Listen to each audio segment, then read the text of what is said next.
Regardez ce design, 11 cm de plus en largeur que la 6 standard. Du noir laqué, puis de très grandes entrées d'air, une calandre imposante, un style unique. Et ici aussi les passages de roues noir laqué, style RS6, non? Et puis là, comme sur la RS5, un kit carrosserie extra large. On peut presque y passer la main, jantes de 21 pouces. Le seul truc, c'est que ce n'est pas une RS6. Voici la toute nouvelle Audi A6 Allroad. Et ouais, quand j'ai vu cette voiture pour la première fois, je me suis dit, ça doit être la nouvelle RS6.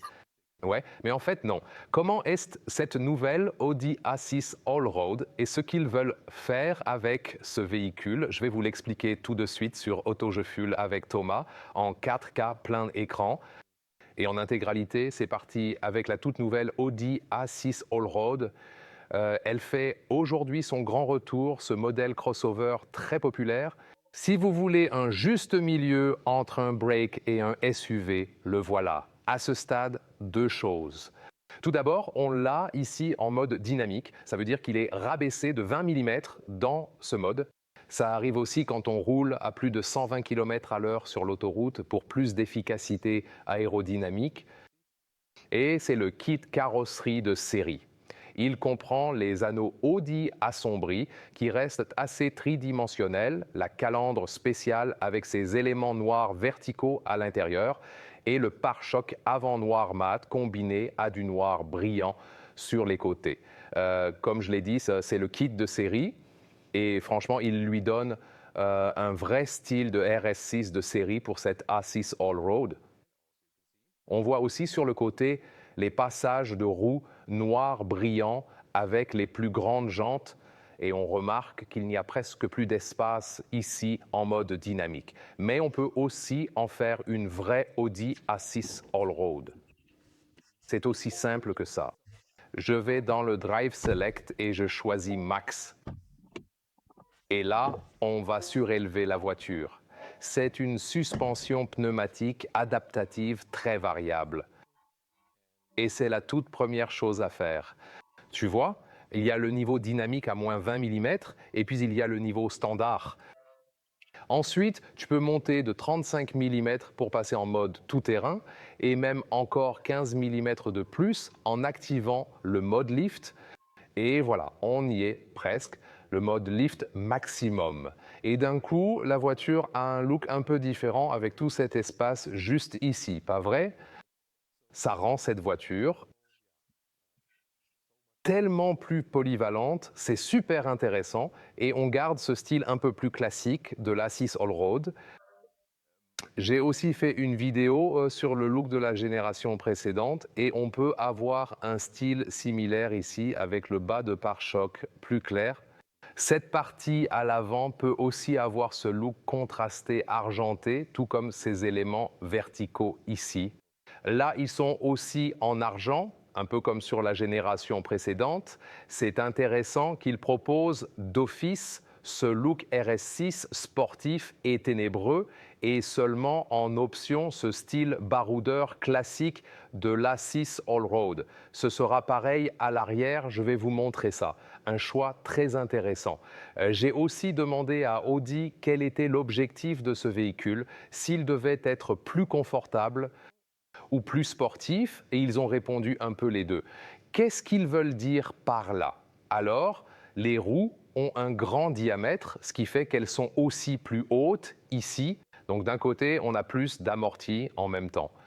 Les pneus sont aussi toujours plus larges, donc ici en largeur par rapport au modèle standard, et ça rend la conduite plus sportive avec la suspension pneumatique réglable. Très basse pour une conduite sportive, mais aussi plus haute. Pour le tout-terrain, le réglage le plus confortable reste celui du milieu, car elle s'adapte alors au boss.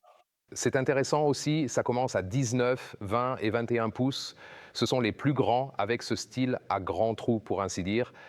Là, c'est du 285 mm. Et les paliers, 265, 275, 285 selon les pouces.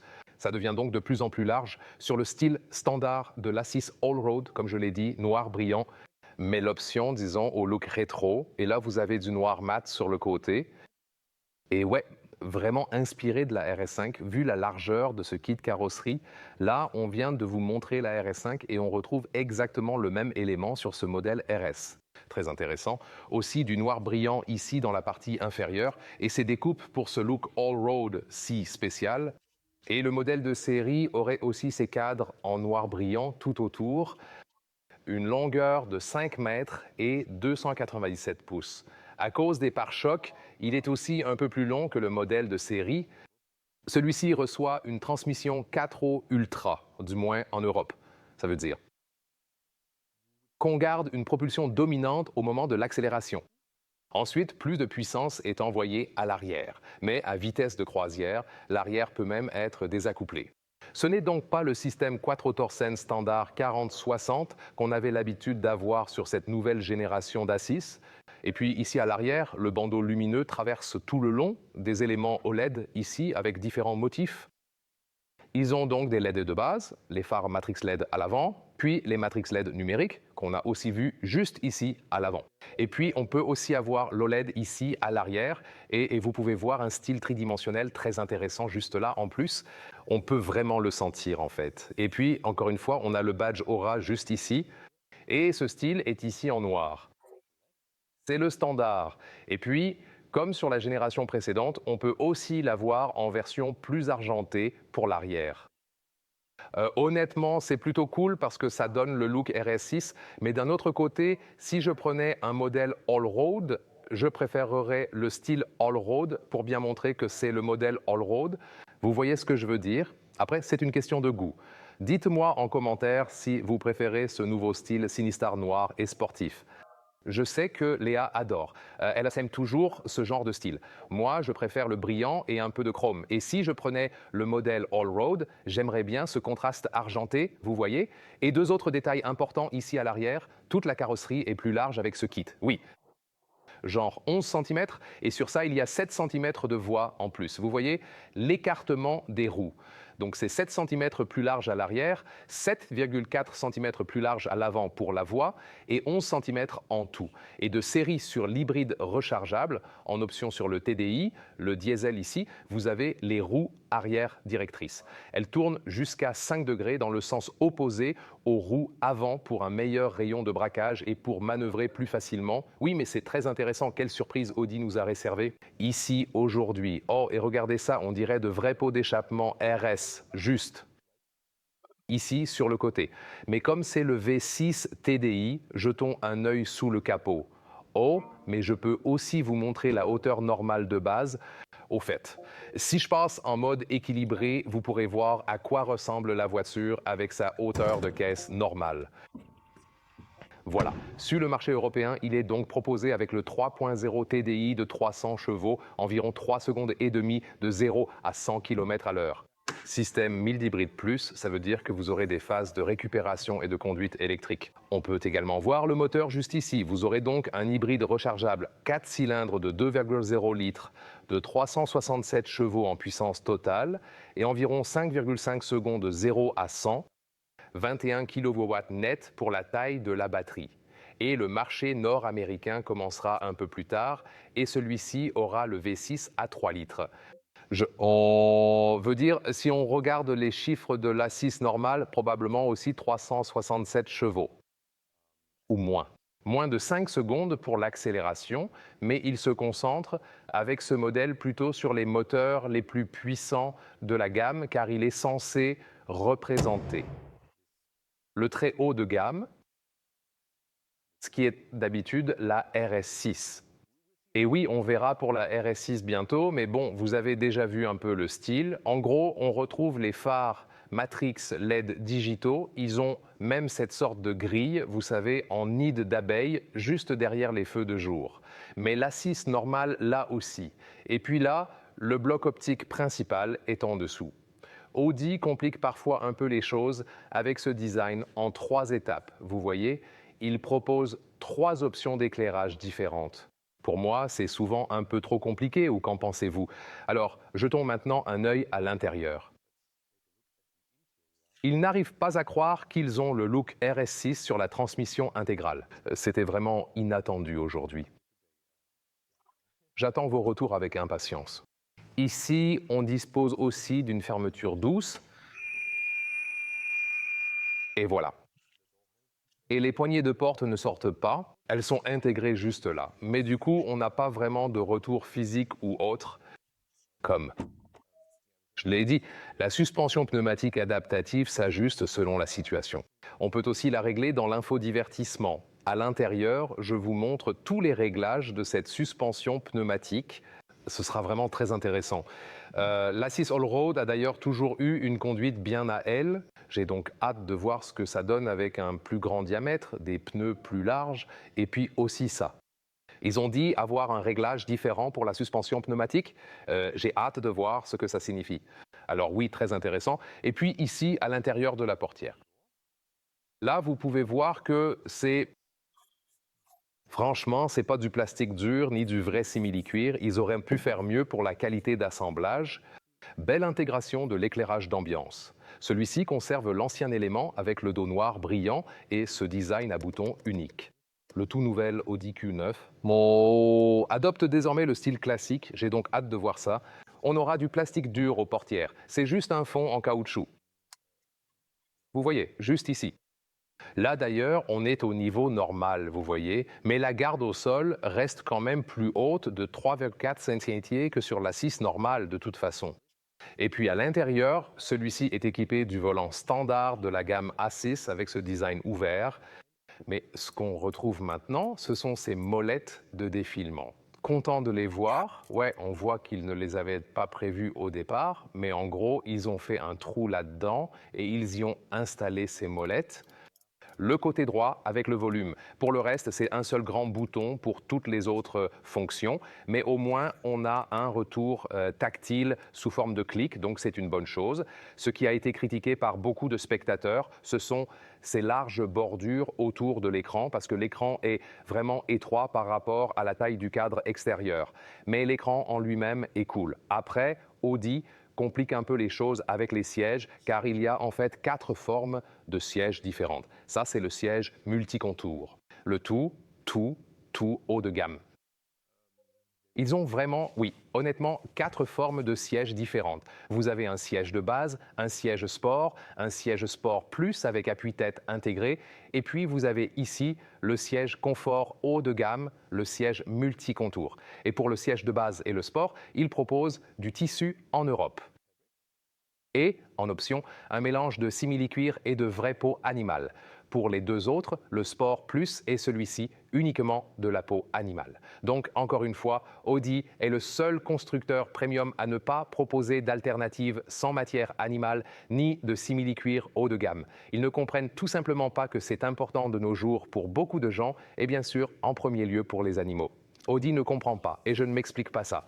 Visiblement, Audi se moque du bien-être animal, on peut le dire ainsi, et là, avec mon mètre 89, il reste un peu d'espace sous ce toit en verre fixe, et vous avez ce store numérique, je pourrais vous montrer ça bientôt, puis le volant ici, de haut en bas, d'avant en arrière. C'est donc le réglage électrique. Et ouais, je peux déjà dire que l'ergonomie du siège est vraiment pas mal. On devrait bien sûr tester plein de voitures avec toutes les formes de leur siège. On voit bien, ouais, encore une fois, Audi rend la configuration d'une voiture assez compliquée. Bien sûr, je vais ouvrir la porte à l'IA pour qu'elle puisse filmer de ce côté parce que je viens d'oublier le bruit de fermeture de la porte. C'est vraiment solide. Oh, j'adore ça. Génial. Ouais, et puis bienvenue dans ce cockpit alors, dans ce cas. Bien sûr, en studio, c'est toujours un peu plus sombre, mais comme ça, on profite mieux de l'éclairage d'ambiance. Et là, c'est vraiment super bien fait. Voilà, c'est subtil ici, par exemple, aussi sur la console centrale. Et puis, ça brille un tout petit peu, comme là. Donc ça, c'est plutôt cool. Regardez aussi ce qu'on a ici dans la 6. C'est comme un peu rembourré sur les côtés de chaque côté. Cependant, avec vos genoux, vous allez plutôt heurter l'élément dur ici, en haut. Mais c'est encore une bonne chose parce que c'est ici du bois mat, j'apprécie ça. Seul tout le reste de la console centrale ici est en noir laqué. J'aurais donc bien aimé avoir du bois mat aussi sur toute cette partie. Porte-gobelet, belle intégration d'ambiance lumineuse, design 4 points, j'aime. Voici d'ailleurs la clé. C'est toujours marrant, avec les clés Audi et les porte-gobelets, elles rentrent toujours pile poil dedans. C'est le truc, tu sais, ça a toujours été un truc d'Audi en fait, toujours un bouton de volume manuel, bouton volume. Deux ports USB-C à l'avant. Le chargeur induction est aussi ventilé. Un écran passager juste ici. Bien sûr, vous avez aussi différentes options pour le système d'infodivertissement. Mais là, encore une fois, c'est tout en nuances de gris. J'aime pas. Il devrait vraiment revoir le look de l'infodivertissement et celui du... Voyons. Oh, l'univers Audi Tradition. Oh, passons à la caisse. Voyons, je voudrais le... Veuillez scanner le code QR de votre voiture. Vous pouvez ensuite continuer vos achats dans l'application My Audi. Ouais, c'est ça le truc. Vous devez acheter ce thème. Et c'est inacceptable pour une voiture à 100 000 euros. Puis, on a le cockpit avec ce design Black Panel. Encore une fois, de très larges bordures ici et là. Et un autre problème de cette nouvelle interface, c'est que je n'atteins pas si bien l'unité de climatisation. Mais ouais, ici, c'est pas trop mal. Mais tu dois toujours mettre ta main comme ça, tu vois. Et puis, il faut avoir des doigts très mobiles. Parce que si tu veux mettre ta main comme ça, genre, les doigts sont pas assez longs. Enfin, on pense toujours qu'il faut poser sa main là, oh, puis faire comme ça, mais ce n'est pas vraiment génial pour l'ergonomie et tout le reste. Le visuel de l'infodivertissement est cool. Je pourrais bientôt vous montrer ça en détail. Ça a l'air vraiment impressionnant ici aussi. Et je reparlerai en détail des différents modes de conduite tout-terrain et ainsi de suite. Ensuite, ici, la console centrale, c'est assez souple pour le coude. On peut la relever, ça a l'air bien solide. Encore un peu d'espace en dessous, à gauche pour le coude. Ouais, sur le côté gauche, ça pourrait être un peu plus souple, honnêtement. Et puis, on a ce toit vitré. Et ça, c'est l'ombrage digital. Tu peux l'enlever ou l'activer complètement. Ça ne change pas la quantité de chaleur qui entre dans l'habitacle. Mais le filtre thermique, quant à lui, est directement intégré de série. Importante à savoir, plutôt cool, vous avez l'éclairage d'ambiance à l'avant. Je trouve qu'ils vont aussi un peu dans la direction de Mercedes, non? Est-ce qu'il faut changer la climatisation? Je crois bien que ça passe au rouge alors. Est-ce que c'est vraiment ça? Voyons un peu voir. Ah, au niveau de la portière, oui, on a déjà pu voir ça tout à l'heure ici. Et ça passe au rouge. Voyons voir si je peux aussi le voir sur... Oui, c'est aussi le cas de mon côté. Salutations à Mercedes. Oui, salutations d'Audi à Mercedes avec cette fonctionnalité. Ouais, j'imagine qu'on peut aussi le désactiver, mais c'est sympa de jouer avec les effets de lumière. Et du point de vue du conducteur, les cercles audio en 2D. Donc ouais, on ne les sent pas vraiment. Espérons qu'ils reviennent bientôt. Puis les instruments. Et heureusement, on a le compte-tour même en mode standard. Même la RS5 ne propose pas ça. C'est très intéressant. On peut faire défiler les modes ici, juste là. Et on a aussi un affichage tête haute, même avec l'indicateur de niveau qui s'affiche directement dedans. Intéressant. Puis l'écran d'infodivertissement principal et, comme dit, le Drive Select qu'on active tout en bas. Une vue très impressionnante. Et puis le mode Balanced, normal, le mode dynamique, là ça descend encore un peu de 20 mm. Et vous pouvez aussi utiliser celui-ci sur le côté gauche. Et après, vous pouvez aussi cliquer juste ici, même si ça descend. Quand on y va, sensation bizarre, sensation bizarre. Ça monte et ça descend. Ouais, c'est un peu comme des petites montagnes russes. Et là, quand on clique sur le bouton Max, ça passe automatiquement en mode tout-terrain. Et ça, c'est le mode tout-terrain plus levage. En mode tout-terrain, vous voyez aussi ces impressionnants petits cailloux qui signalent la conduite hors route. Oh, ils disparaissent quand on ne regarde pas l'arrière. Attendez voir. Non, ils ont disparu. Les pierres ont disparu.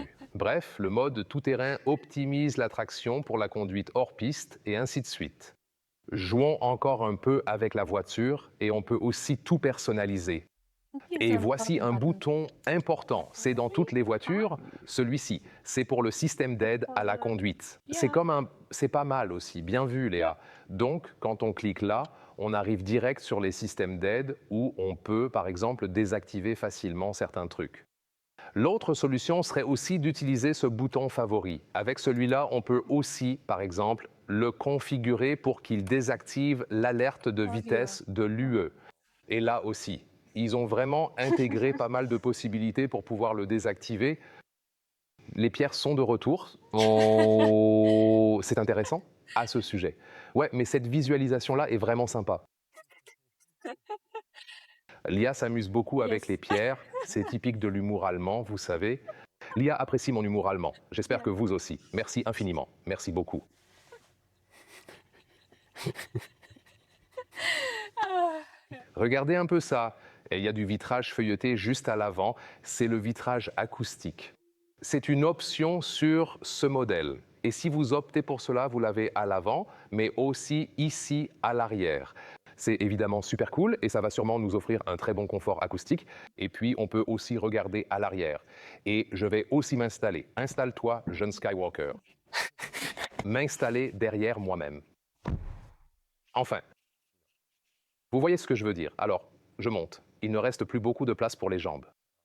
C'est une voiture hyper longue et c'est forcément décevant pour ce qui est de l'espace à bord, c'est clair. C'est dur quand une grande personne conduit à l'avant. Vous connaissez ces détails qu'on ne remarque pas au début et une fois qu'on les a vus ou qu'on nous l'a dit, impossible de ne plus les voir. Et pour moi, un très bon exemple, c'est la Prius. La génération précédente de la classe S avait ce volant en forme de bouche de clown, vous voyez, qui ressemble à...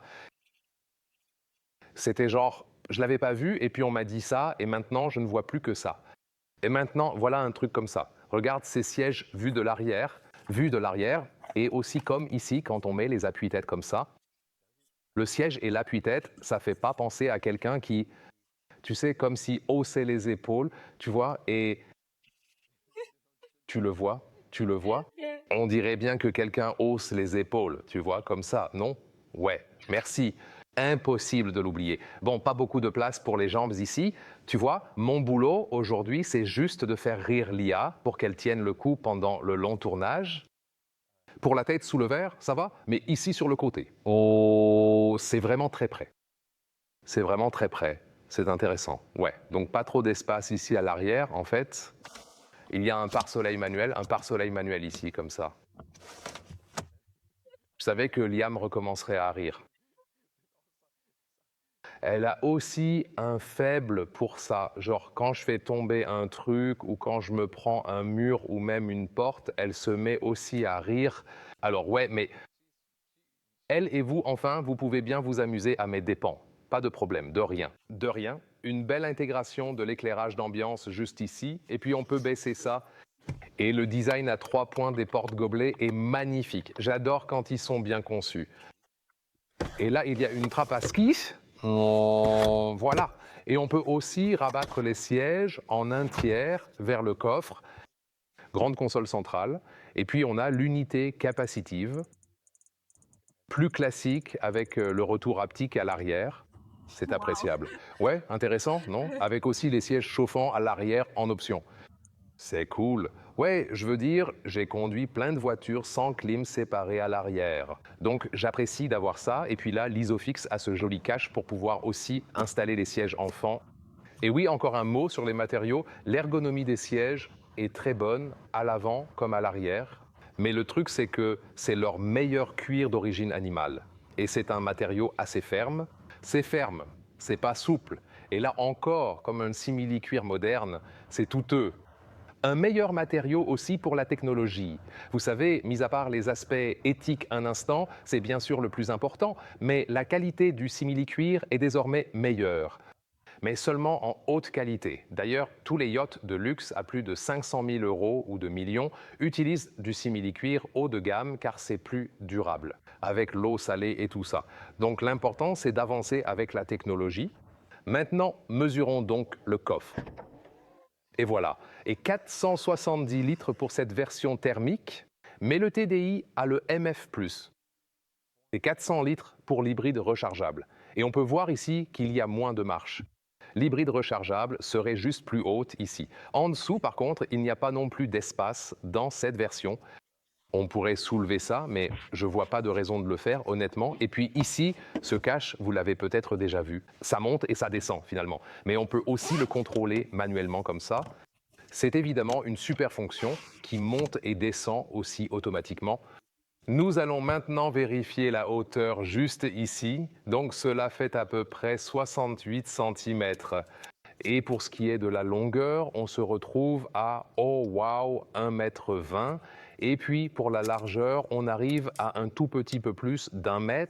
On peut rabattre à distance juste ici, à droite et à gauche, c'est top.